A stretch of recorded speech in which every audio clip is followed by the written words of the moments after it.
Biz doim bir gapni ko'p qaytaramiz. Hamma insonlarda bu gap bor. Bu dunyo imtihon dunyo deymiz. Ha, bu dunyo imtihon dunyosidir. Hammamiz imtihon uchun kelganmiz. Shunday ekan, boshqa bir birodarimiz kattaroq imtihonga tushganda unga yaxshi gumon qilmoq kerak.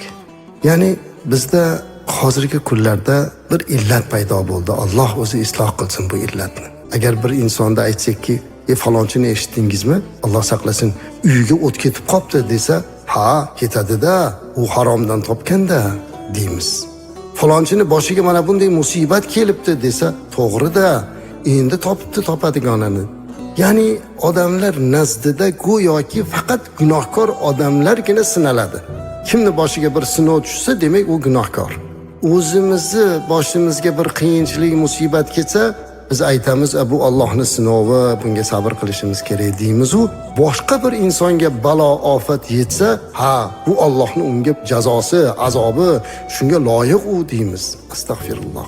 Bunday deyilmaslik kerak azizlar. Hammamiz Allohning oldida ojiz bir bandamiz. Alloh bizlarni imtihon qiladi. O'zi aytadi Qur'oni Karimda: A'udhu billahi minash shaytonir rojim. وَلَنَبْلُوَنَّكُمْ بِشَيْءٍ مِنَ الْخَوْفِ وَالْجُوعِ وَنَقْصٍ مِنَ الْأَمْوَالِ وَالْأَنْفُسِ وَالثَّمَرَاتِ وَبَشِّرِ الصَّابِرِينَ. Sizlarni imtihon qilamiz dedi Alloh taolo. Sizlarni turli holatlarda imtihon qilamiz. Sizga xavf berishlik bilan imtihon qilamiz.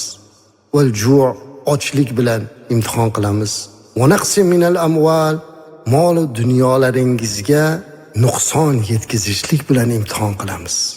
Val anfus, va sizni nafslar ichingizdagi odamlarni olishlik bilan, yaqinlarimizdan judo bo'lishlik. Mana shu bilan imtihon qilamiz.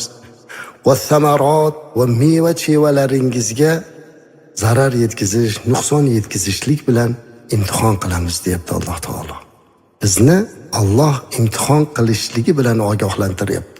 Bu imtihonlarki hayotimizda bo'lib turadigan xavf, ochlikmi, qiyinchilik, mashaqqatlari, mol va dunyodan ajrash, yaqinlardan ajrash, mevalar va dehqonchiliklarga ba'zan zarar yetish kabi mana bunday sinovlar bilan imtihon qilar ekan. Va bashiris sobirin dedi Alloh taolo. Bu musibatlarga sabr qilganlarga bashorat bering, xursandchilik xabarini bering. U sabr qiluvchilar qanaqa sabr qiluvchilar edi? Allazina idza asabatuhum musiba qalu inna lillahi va inna ilayhi roji'un. Ularga biror bir musibat yetganda, yuqoridagi aytilgan musibatlardan birortasi kelganda inna lillahi va inna ilayhi roji'un deydiganlar. Hammamiz Allohnikimiz, hammamiz Allohga qaytuvchimiz deb sabr qilgan insonlarga xursandchilik, ya'ni savob, jannat bashoratini bering dedi Alloh taolo. Ulaika alayhim salavatun min robbihim va rahma. Ana o'shalarga Allohning salovati va Allohdan ularga rahmat bordir. Va ulaika humul muhtadun. Ana o'shalargina hidoyat topgandirlar.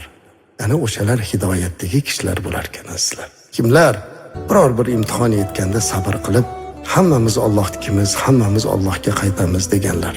Bu kalimani istirjo kalimasi deydi. Inna lillahi va inna ilayhi roji'un. Har qanday sinovda bu gapni aytishimiz kerak.